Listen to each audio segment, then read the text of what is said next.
नमस्कार ममता किचन रु आपण मानकु स्वागत। आज आम मैक्रोनी पास्ता तैयारी करबा जोटा पिला मानकु भी बहुत प्रिय आ बड़ मानकु भी बहुत प्रिय। आज आम घर स्टाइल तैयारी करबा जोटा कि आम घरे सब जिनस अवेलेबल थाए ताकू नहीं कि आम आज पास्ता तैयारी करबा। प्रथमे पास्ता नहीं 200 ग्राम पास्ता आम नहीं जोटा मैक्रोनी बोली कहते वेजिटेबल रे गाजर फूलकोबी मो पाखे एतिकी थिला। ता छड़ा आपण ग्रीन मटर मशरूम आ कॉर्न भी पकई पारे। टमाटर 3टा बड़ बड़ नियाई छोट छोट कटा है। पियाज 2टा बड़ बड़ पियाज नियाई। कंचा लंका रसुण नियाई अल्प किछि जोरा कि छोट छोट कटा है। धनिया पत्र किछि कटा है रखाई। मसला रे गरम मसला पाउडर लंका पाउडर आउ गोटे क्यूब मु चीज नहीं जोटा कि बहुत क्रीमी हम पास्ताटा से गोटे क्यूब चीज रखाई। ता छड़ा पास्ता सॉस रखी जोटा कि पिज्जा रे में दे परिबा आ पास्ता रे भी पकई परिबा। रिफाइन तेल रे आमे बनैबा। प्रथमे मु गैस रे पानी बसी देछि गोटे डेक्ची रे आ पानी फुटी गला परे आमे पास्ता पकेबा। सेथिरे आमे पकेबा लूण गोटे चामच रिफाइन ऑयल दे दबा। फुटी गला परे आमे पास्ता पकेबा। पानी तो गरम हो जाइए तार पास्ता पकई दबा। 10 रु 15 मिनट आमे पास्ता को सिझिबा को दबा। पानी आमर फुटिबा आरंभ हो जाइए। पास्ता भी धीरे धीरे सिझिबा को लागिलानी। 10 मिनट परे आम पास्ता सिझी जिवो। 10 मिनट पर पास्ताटा आमर हो जाइए। बर्तमान आम चेक करवा पास्ता आम सिझी जाइए। गैस बंद करके आम पास्ता को छाणीदबा। ये आप देखिपे पास्ता गुड़ा आमर भल भाव में सिझी जाइए। तो आम गोटे कढ़ई बसई देइछंती। कढ़ई रे आम 2 चम्मच तेल देदेबा। तेल गरम हवा को दबा। आम यहाँ घर स्टाइल बनाऊँगी जिते भी इच्छा हम आम एमती करके सांगे सांगे खाईपर।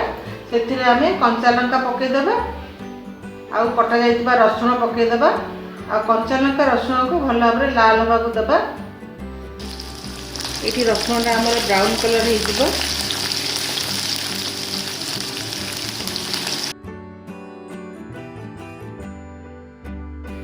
तापरे कटा जाइए पियाज पकईदबा। पियाज को भी भल भाव में आम लाल करदेबा।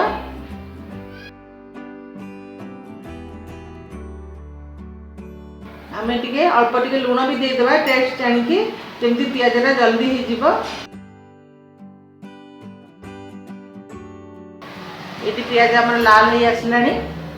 तापर आम वेजिटेबल पकईदबा। फूलकोबी और गाजर पकईबा। आपन जदि चाहिए अन्य परिवा पकई पारे। परिवाटा भल सिझा को देबा।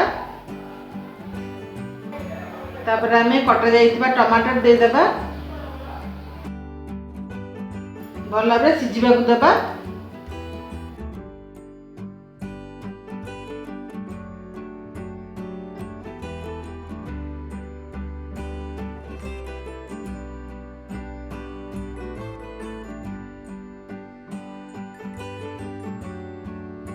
भल कि आम टमाटरटा टे ग्रेवी भाया हाँ को देव।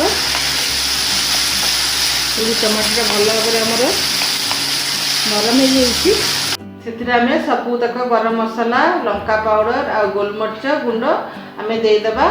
ए हाफ चामच लंका पाउडर हाफ चामच गोलमरीच पाउडर आ गोटे चामच गरम मसला पाउडर मुझे जब चाहिए चाट मसला भी दे पारे।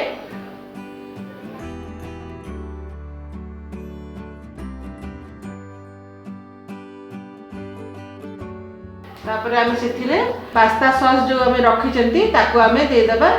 आ पास्ता सॉस जदि आपन पाखे नाही तले टमाटर सॉस देले भी चलिबो।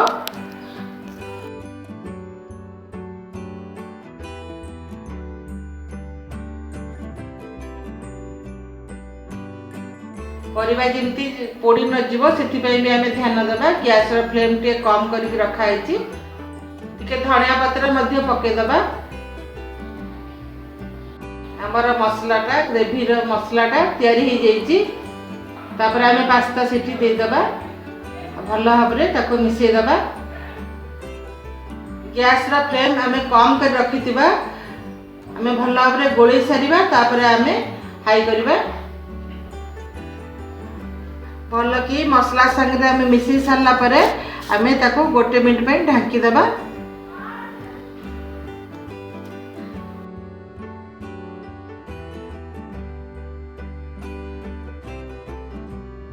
बहुत ही सुंदर बास्ना आसुची आ बढ़िया भी हेची। एकदम साधारण भाव में मु तैयारी करची घरुआ रकम। लास्ट रे आम आउ टिके धनिया पत्र दे देबा आ गैस बंद करबा आ गोटे बाउल रे सर्व करबा।